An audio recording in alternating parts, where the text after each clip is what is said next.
Xullas, ayrim tinglovchilarga bu gaplarim. Hikoyani kayf qilib eshitib, izohlarda sponi yoqib aql chichmalaring. Aqlli iymonli bo'lsang, sarlavhani o'qib kirma bu yerga. Kayf qilib hikoyani eshitib olasanda, o'zingdan sponi yoqib izohlarda o'zingni ko'rsatasan. Sendaqalarni boshida ro'moli borligidan ko'tini xabari yo'q deydi. Xullas, gap egasiga yetib boradi. Meni obunachilarim hamda obuna bo'lishdan tortilib turgan kuzatuvchilarimni qo'llab like bosib turgani yetadi. Sendaqa aql chicharlarga joy yo'q bu yerda. Ko'tni qisib eshitib, kayfingni qilda sur bu yerdan negativ izohga aql chichma. Xullas, boshladim hikoyani azizlarim. Hurmatli tinglovchilar, orangizda kim YouTube orqali pul ishlamoqchi bo'lsa hoziroq Telegramdan kurs so'zini yozing va meni YouTube kursimga yoziling.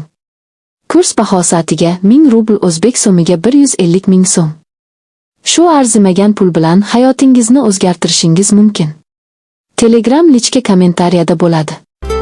Men oddiy bir ayolman. Hayotim tinch, osoyishta o'tmoqda deb o'ylagandim. To'ydan so'ng ota uyimdan uzoqlashib, erimning uyiga kelin bo'lib tushdim. O'sha uyda kayvoni qaynonam, 2 kelinga xizmat qiladigan qaynisinglim va ovsiniyim, erimning ukasining xotini ham yashardi. Ovsinim Nilufar menga boshida juda mehribon tuyulgandi. Meni og'ir ishlarimda ko'maklashar, har doim kulib turar, hatto sirlarimni aytadigan insonimga aylangandi. Har doim aytar edim, shunday ovsinga duch kelganimga shukr. Lekin hayotda ba'zida yuzaki ko'rinishlarga aldanib qolarkanmiz. Bir kuni erim Rossiyaga ishlagani ketdi. Shundan so'ng hovli yanada huvillab qolgandek bo'ldi. Erim har kuni telefon qilib hol-ahvol so'rardi, lekin yuragimni bezovta qilgan bir holat bor edi. Nilufar ovsiniyim ukasi, ya'ni eri ketgach o'zgara boshladi. Ilgari har doim oddiy kiyinadigan, pardozga unchalik qiziqmaydigan ayol birdan qattiq o'zgardi. Har kuni boyanib yuradigan, kechalari telefon bilan uzoq gaplashadigan bo'lib qoldi. Avvaliga bu holatga unchalik ahamiyat bermadim, lekin bir kuni kechasi tahorat olish uchun hovliga chiqqanimda, u odamlar uxlagan paytda yashirincha kim bilandir suhbatlashayotganini ko'rib qoldim. Telefonni yashirib menga jilmaydi. "Kechirasan opajon, akam bilan gaplashayotgan edim", dedi. Ammo yuragim bunga ishonmadi. O'sha kechadan keyin ko'proq kuzata boshladim. Har kuni bir xil vaqt, bir xil joyda telefonlashar, bir kuni esa bir kuni bozorga chiqib kutilmaganda qaytib qoldim. Hovlida hech kim yo'q, uy jimjit. Uyga kirsam, ovsinim mehmonxonada notanish bir erkak bilan o'tirgan ekan. Erkakning rangi oqarib ketdi, u zudlik bilan chiqib ketdi. Nilufar esa unga qarasam, na iymanish, na pushaymonlik. "Bu yerda nima qilayapsan?" dedim yiglab. "Bu sening ishing emas", dedi u qattiq ohangda. "Men yoshman, baxtimni kutib o'tirmayman." Boshim aylanib ketdi. "Baxting", dedim. "Eri senga ishonib chet elda tinmay ishlayapti, sen esa." Qaynonamga aytishga jur'atim yetmadi. Men oilaning tinchini buzgim kelmadi. Lekin kunlar o'tdi, Nilufarning xatti-harakatlari battar oshkor bo'lib bordi. U bir kuni menga tik qarab, "Erkaklar bizni ko'p kuttiradi. Bizchi, ayol kishi ham inson-ku, nega faqat kutish bizning qismatimiz bo'lishi kerak?" dedi. Uning bu gaplari menga xanjardek sanchildi. Erta tongda uni kuzatdim. U hovli darvozasidan chiqib mashinaga o'tirib ketdi. Haydovchi erkak edi. Shu on yuragim chidamadi. O'sha kuni barcha haqiqatni qaynonamga aytdim. Kechqurun Nilufar qaytib kelganda, qaynonam uni chaqirib gaplashdi. U boshini baland tutdi, yolg'on so'zlamadi. Hamma gapni tan oldi. "Ha, sevib qoldim", dedi. "Men bu uydan ketaman." O'sha kuni uyimizda jimjitlik bo'lmadi. Qaynonam yigladi, qaynisinglim tushuna olmay qoldi.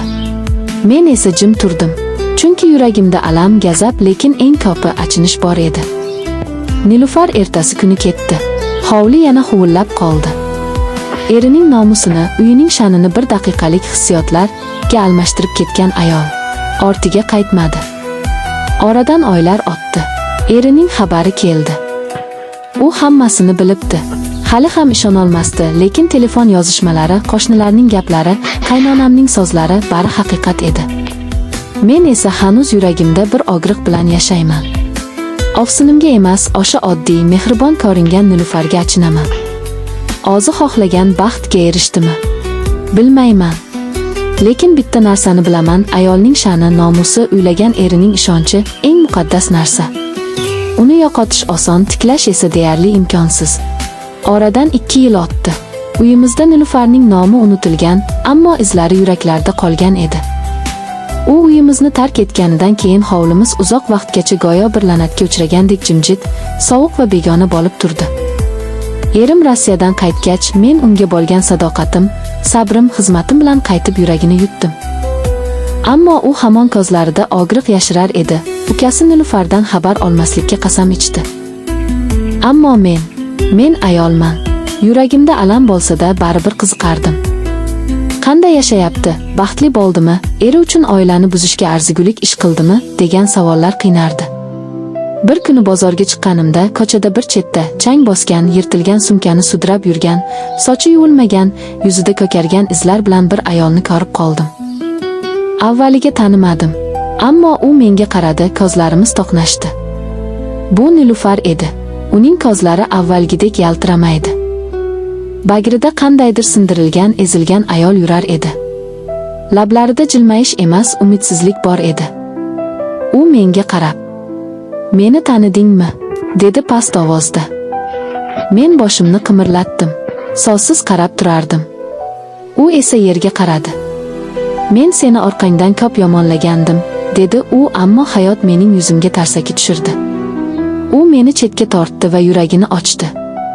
O'sha yigit meni sevadi deb o'ylagandim. Boshida gullar, sovg'alar, restoranlar. Men o'zimni malika his qilardim. U meni senga atab yashayman derdi. Ammo bir oy o'tmay, u mening yonimda yurishdan uyaladigan bo'ldi.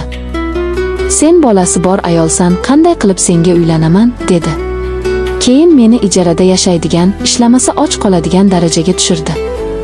U meni sevmagan ekan, faqat vaqtinchalik. Lazzat uchun kerak bo'lgan ekan. Ish topolmadim. Uy egasi haydab chiqardi. Bolamni ukasiga tashladim, o'zim esa restoranda idish yuvdim. Keyin esa bir necha erkakning uyida yashadim. Hech biri meni ayol deb qadr qilmadi. Yigladi. Yerga o'tirib yuzini kaftiga yashirdi. "Bilasanmi?" dedi u, "Eri Rossiyada yurgan ayolga sotilgan degan nom tegibdi." Ortidan yuradigan erkaklar ko'p bo'ldi, lekin hech biri uylanishni xohlamadi. Yaqinda men ham kerakmas bo'lib qolaman degan fikr bilan har tong uyga onaman. Men jim turdim. Ichimda ming xil tuyg'u, achinish, alam, nafrat. Ammo ayol bo'lganim uchun yuragim yumshadi. "Qaynonangni kechir", dedi u menga duo qilmay qo'ygan bo'lsa kerak. Men unga bir parcha non, bir idish ovqat tutdim. U yiglab, "Sen baribir odam bo'lib qolding, men esa qilma qolman", dedi. Shu so'zlarni eshitganimda yuragim uvushdi. Qilma qol. Bu so'z men uchun ilgari haqorat bo'lsa, endi og'riq edi. O'sha kundan so'ng Nilufarni boshqa ko'rmadim. Ba'zilar aytishdi, boshqa shaharga ketibdi, ba'zilar esa olibdi deyishdi. Lekin men bilaman, hayot unga eng og'ir darsni berdi. U erining ishonchini, oilaning sha'nini yerga urdi. Hayot esa uni yerga urdi. Men esa bugun ham erim bilan birga yashayman. Sadoqatim uchun u menga hurmat qiladi. Nilufarning hikoyasi esa yuragimda og'riqli dars bo'lib qoldi. Ayol kishi uchun go'zallik emas, sadoqat eng katta boylik. Chunki go'zallik ko'zdan ketadi, sadoqat esa qalbda qoladi.